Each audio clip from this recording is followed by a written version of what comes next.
Alright, we're going to be reviewing Game 3 of SKT versus Griffin. The first two games have actually been really great, and I'm super excited for this one.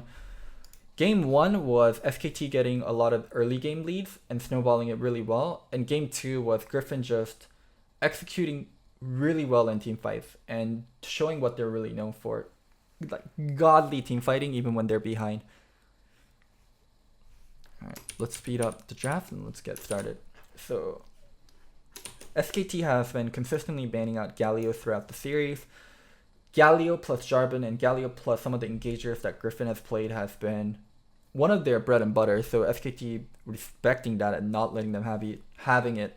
And Griffin with the Lee ban, SKT got to play Lee in game 1, and it was problematic for Griffin in terms of the kind of pressure that SKT was able to put on in the combination of LeBlanc. Looks like they're banning that too.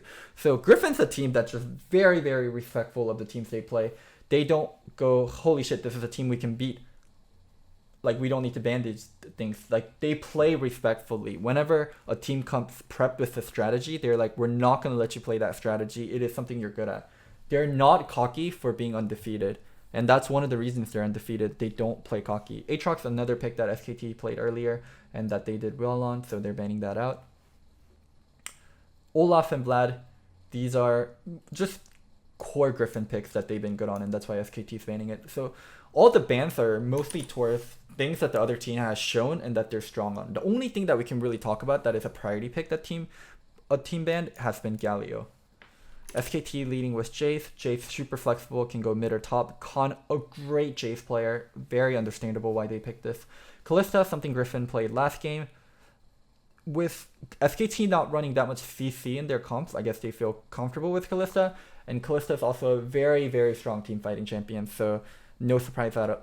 I wouldn't say no surprise, but I can understand why Griffin picked it. Yeah, both. Looks like SKT and Griffin both going for a lot of comfort picks. It's going to be All-Star here for sure. Yeah, All-Star not banned. All-Star incredible with Kalista. That was a no-brainer. Both Jace, Lucian, Kalista, Irelia. These are just comfort picks for Chovy, Viper, Teddy, and Khan. And both teams just opting into comfort picks more so than getting a pick and ban that's about drafting the best things in the meta at the moment. Lissandra ban, something that SKT played last game. Faker did have kind of an off game on Lissandra, but this comp requires a lot of CC and requires AP damage to kind of round out. That's why the Lissandra is getting banned. SKT banning out Sejuani. Sejuani pairs really well with Irelia in mid and jungle 2v2 and also in team fighting, so also a favorite of Tarzan. That's why Seju getting banned there. And Nocturne also pretty decent with this comp. Nocturne and Braum gives them a way to engage, gives them a way to kind of open up the fight, gives a way for Jace and Nocturne to play off the side lane. All these, I love how both teams are drafting. I can understand why they're drafting that way, and it makes perfect sense. Until this blind Yorick pick. This Yorick pick. SKT could always put Jace mid and counter pick Yorick. I would have much rather seen them take jungle here and last pick the top lane. I'm kind of surprised by this Yorick pick.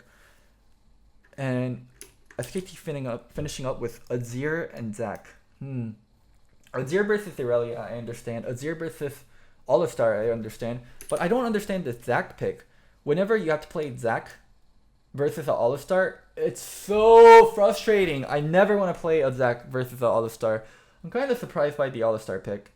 And we'll see how it plays together. Well, both teams, some picks I don't understand. I don't understand the Zac from SKT, and I don't understand the York from Griffin, but I mean, they're in LCK playing at the top of the ladder. Let's see how this actually plays out. Zac versus All-Star is so frustrating. The All-Star has so many ways to cancel out Zac. Wouldn't they pick Zac for top dives? Yeah, but there's more things that are important than just top dives. And both teams have a teamfight comp, and eventually when it comes down to a team fight, All-Star is gonna be able to deny Zac really well.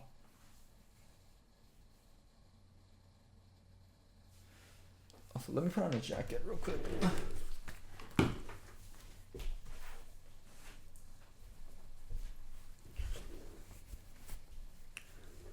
Level 1 Zac invading and getting the word on the Evelyn.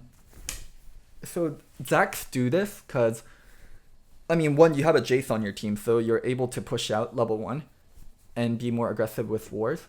But another reason why Zacks do this is Zack has an incredibly weak first clear, and that's where he's the most vulnerable, and you really don't want to get fucked with on your first clear. So it's really important to get early information on what the other jungler is doing, so you can make sure you have a very good and a safe first clear. Yeah, you can see Zack doing a super defensive path thing. He's going to do red wolves, probably blue into scuttle. This is a path thing to make sure he doesn't get his red stolen, but he can get rest of the map.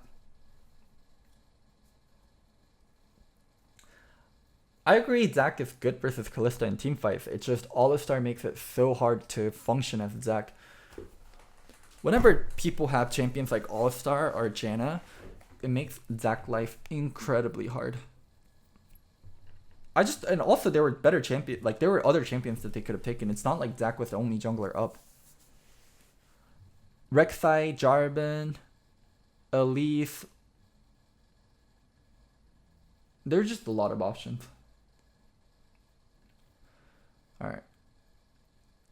So one thing that's happening here is Khan is building a wave and trading with Sword, like setting up for this dive. Also, like, why the fuck blind pick Yorick into Jace? I still don't fucking understand this shit. But he's setting up a wave to dive, and that's what Clit's jungle pathing actually enabled to. So he's jungling like this, and he knows Tarzan started red. So Tarzan's pathing is either gonna be boss side, or he's gonna recall and then go boss side after doing 3 camps top lane. So he knows Tarzan's pathing is gonna be bottom, and this gank is gonna be very free for him. And that's why Clit jungled like this. And that's why Tarzan took his double golem, so Clit can't just be on top side of the map and vertical jungle the whole time. Let's see how this dive executes. This dive is super crucial. They planned their entire early game to make sure this dive happens. It's gonna start with Zack. It has to start with Zack. Kant can't be the first one tanking. God, getting hit by that turret shot. Getting hit by that turret shot delays the dive a little, and it's super important. Khan is somewhere like here when the dive happens, so he can go into melee form a lot easier. He wants to go range, book, switch into melee form, hammer down, and then E, knock him against the wall. Let's see. Starting with Clit. Oh, Khan didn't get the E against the wall, and he's also low on mana. I think if Khan had more mana here and he's able to E sword against the wall and briefly stun him, this dive is fucking guaranteed. Okay, they do get the dive anyways. Nice. And they save him. Nice. Okay, not bad. Oh, live! Okay. That dive, not nicely executed, but still worked. It should have worked much, much cleaner. And I think both players shouldn't have to burn flash and a teleport. But still, the dive worked, so I'm not going to complain too much about it. Khan should have just E'd him against the wall right there. Like, he needed to E immediately before they flash. He has to chain CC. Also, I just do not understand that Yorick pick from Griffin.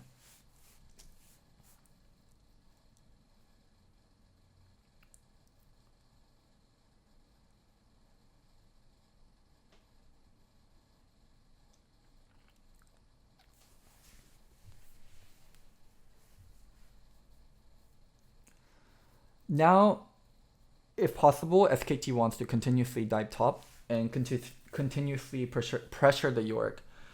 They want to make sure they kill the Yorick again and again while Yorick doesn't have his flash up.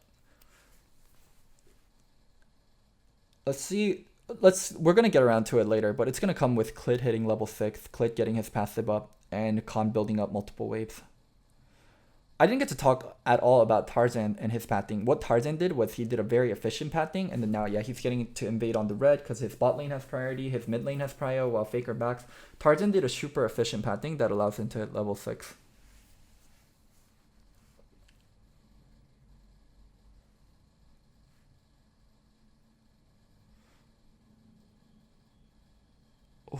Leehan being top lane, something that Jace didn't expect. Damn, these are like what people would call off-tempo plays, right? This is off-tempo because Kalista and All-Star backed, and you don't, on this tempo, it's very, very rare for an All-Star to go top lane. It's something that can happen, but that's not common. So it's something you have to watch out for. It's an off-tempo play from Griffin bot lane that worked out perfect.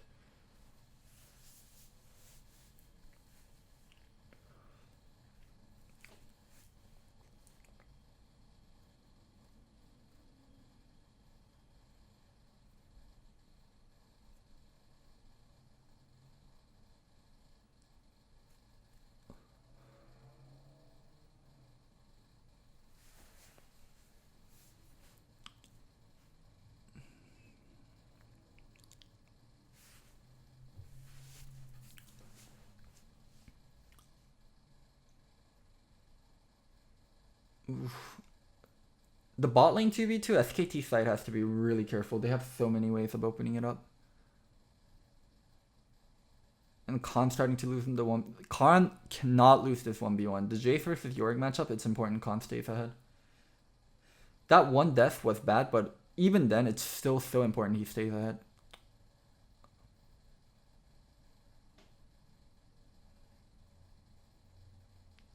What the fuck? That's a 4v4 situation where SKT got 0. They got 0-2'd in that situation. How? Okay, so Alistar comes up, uses Q, knocks back Mata. Mata just taking free damage the whole time. Mata just taking free damage. He died without ulting or flashing or exhausting. He died without flash, ulting or exhausting. Holy shit, Mata died for free. Khan comes in but low, and Clit able to get the... And then they just go on Clit and they're able to kill him with his passive. Oh my god, Mata died for free. Mata died for free without doing anything. Mata was charmed by Eve, so he couldn't do anything. Oh, they got a perfect CC lock where he couldn't do shit. Damn. I want to see if he had any sight of an opening to use ult. He's here. Queued by Alistar. W.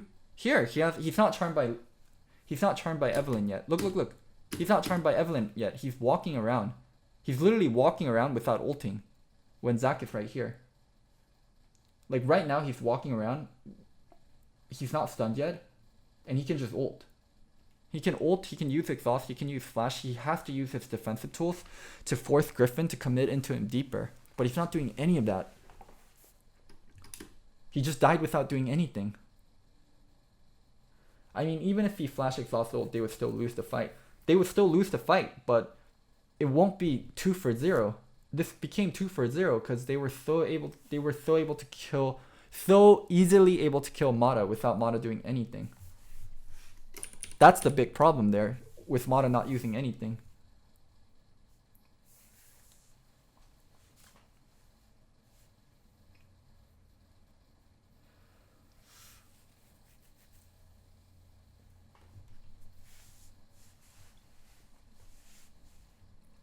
Alright, that was definitely an int for him to not use ult or flash.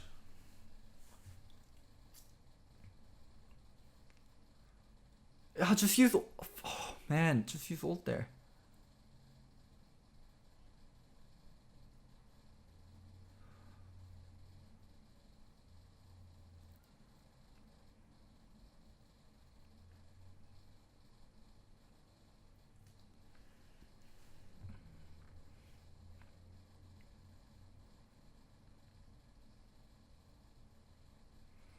Griffin has a huge... Okay, I wouldn't say they have a huge lead bot side, but they have a pretty decent lead bot side, and the Evelyn is definitely so ahead of the Zac. Griffin is in a state of the game where they can snowball with the lead on Evelyn. Because Zac can never match her in skirmishes now. Now Griffin's just too strong if they take even skirmishes. Where is Zac? I don't know. Being worthless. I really didn't like the Zac pick here too. They're gonna get this. Oh, at least Eve doesn't have smite. Eve doesn't have smite. But wait, Jace died for nothing. What the fuck? Tarzan, why? I'm not sure why Khan was low HP, but Khan was low HP here. Thor just goes in there and beats the shit out of him. They're able to delay Herald, take it. Griffin was Griffin's bot lane was fucking with SKT on the other end. Holy shit, that Yorick pick is 3-1 now. I think the Yorick pick should have gotten abused so much more The early dive should have been way more free, and they didn't need to burn as much resource. And then the Jace dying afterwards, after the dive to the All-Star room, fucked everything up so much for SKT. The Jace isn't activated. The Jace isn't getting to do his job, and the Yorick that was blind pick is actually more efficient than the Jace right now. Eve chunked out Calm with ult and stuff before. Okay, I didn't see that part. That's why Calm was low.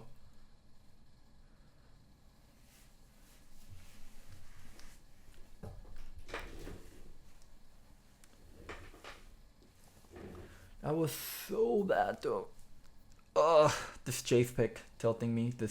Okay, Jace pick not tilting me so much. The Jace execution is tilting. The Zac pick is what's really tilting. Let's make a petition to sign Tarzan. I think right now Tarzan is potentially the single most valuable player in the world. There's mids that are top tier level. There's Rookie, there's a Chovy, there's a Knight. I mean, there's a Caps, there's a Faker. But if everyone could still speak English, let's say everyone could speak English, right? I think Tarzan is the most valuable player in the world. There are mid laners that are absolute top tier. There's multiple mid laners that are absolute top tier. There's Caps, there's Knight, Chovy, Faker, you name it. There's so many top tier mids that are good, but there is only one Tarzan. There's no other Tarzan. There's even Knight for a top tier mid lane. I named you guys 5 mid laners that are incredibly good, and any team would be like, holy shit, this is our mid lane. That would be incredibly happy to have any of these mid lane. But Tarzan he's on his own planet.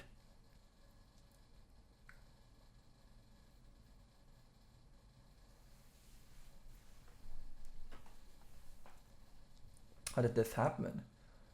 Yeah, nice. I mean, good dive and good pick. This is just something that needs to happen more and more for SKT. Dude, the fly there was just like the other coach that was fly that was like Stoneface. He's just like, he knew they're still so fucking fucked.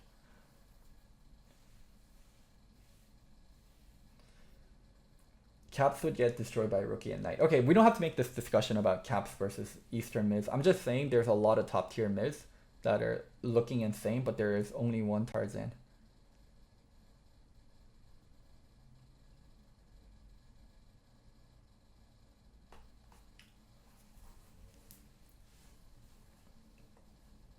Yeah, look at all the early stopwatches on Griffin. That's another very characteristically Griffin thing, early stopwatches.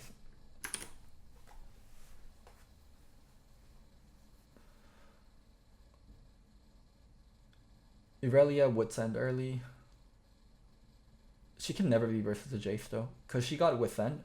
That means if she ever lanes versus the Jace, it's so much worse for her. She has to be versus Dudzier.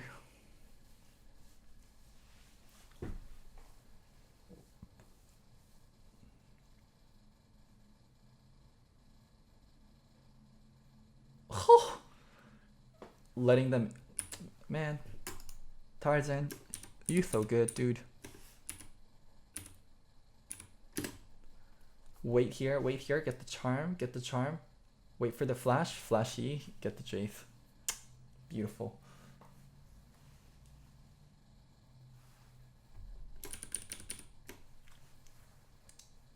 Name, come. Let's keep the game. Let's keep it about this game for now.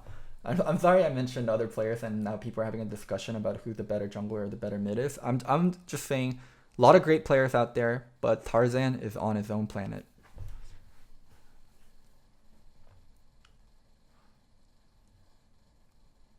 I'll try to explain so it's not bland fanboyism why Tarzan is so good.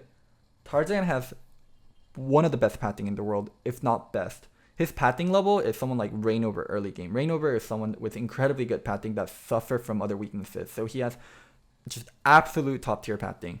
Incredibly good mechanics. Like, there's been an era of junglers that have been very strong mechanically, like Ning, Dardoch, you name it. A lot of junglers with strong mechanics, but Tarzan is on par with those junglers or better. He has like mechanics of a laner. He has a mechanic of a top tier mid laner. Incredible pathing, incredible mechanic. And then champion pool. Tarzan plays everything. Tanks, carries, supportive stuff, I mean, he hasn't played shit like Ivern, but he just plays everything. And then also innovative. Tarzan was the first one to bring out Sejuani, and then now everyone's playing Sejuani.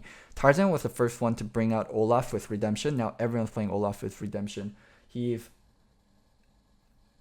great on every single champion. Great mechanics, great team fighting, innovative, mentally solid, good shot caller, easy to play around. Just he checks out all the boxes.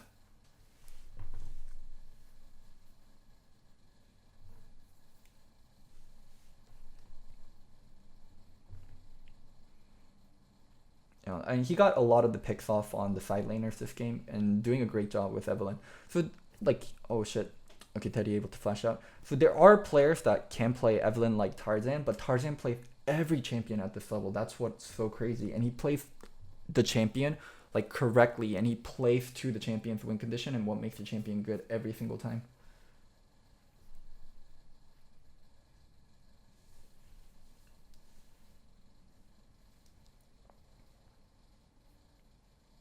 I don't see how SKT's gonna win this. They can't deal with the Yorick split push.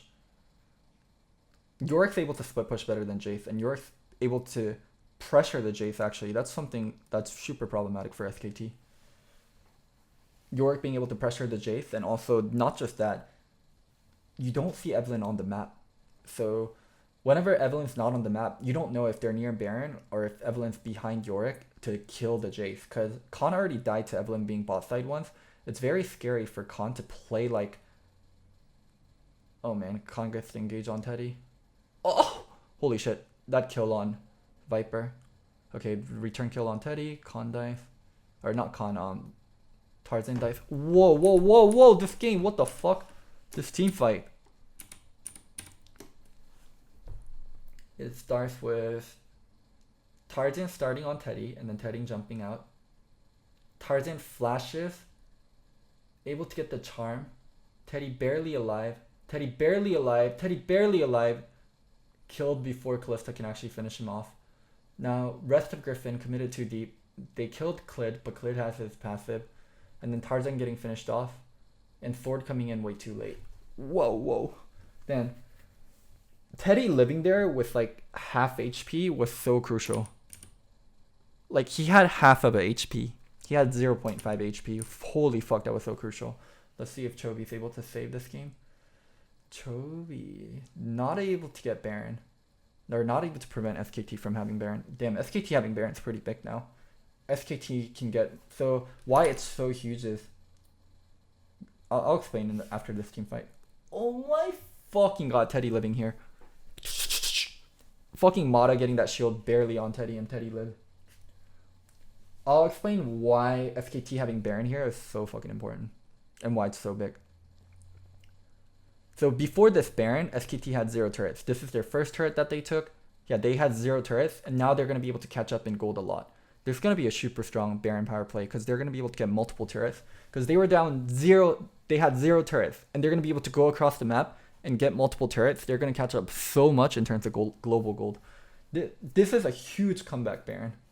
This rubber bands them right back into the game. They're going to go from having like 0 turrets to having 4 turrets.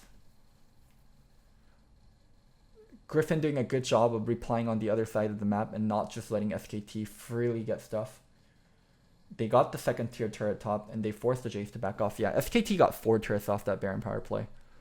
Yep, 3k Baron power play. Incredibly good. It catches them up a lot. 3k is 1 core item on a carry. I mean, of course the gold is split evenly throughout different champions, so it's not quite a core item, but it is like getting a core item. Yeah, they caught up the gold gap so much. These are still a gap though.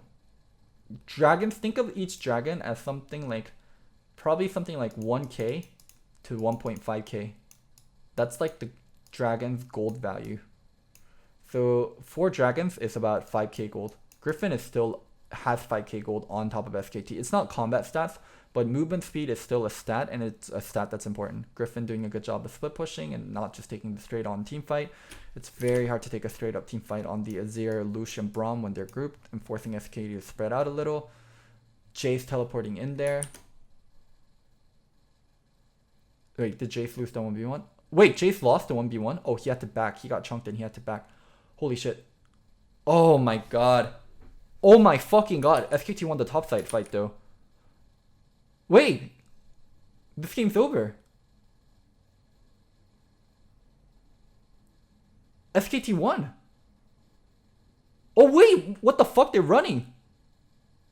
Oh shit, they didn't have teleports. Holy shit. Holy fuck, this game's so tight. I thought they would have teleport, or at least on one of the members. They didn't, and then Tarzan came up. Oh my fucking god. Klit getting that ult on Tarzan and being able to bring Tarzan into the back while keeping him CC'd. So fucking important. And that blind pick Yorick actually fucking split pushing to hell. Like the blind pick Yorick is split pushing to fucking god knows where. Oh, they have this ward here to Scott Tarzan. Oh, Tarzan jumped over, placed the ward. Tarzan jumped over, placed the ward. 2 people teleported. Holy fucking shit. What a finish to the game.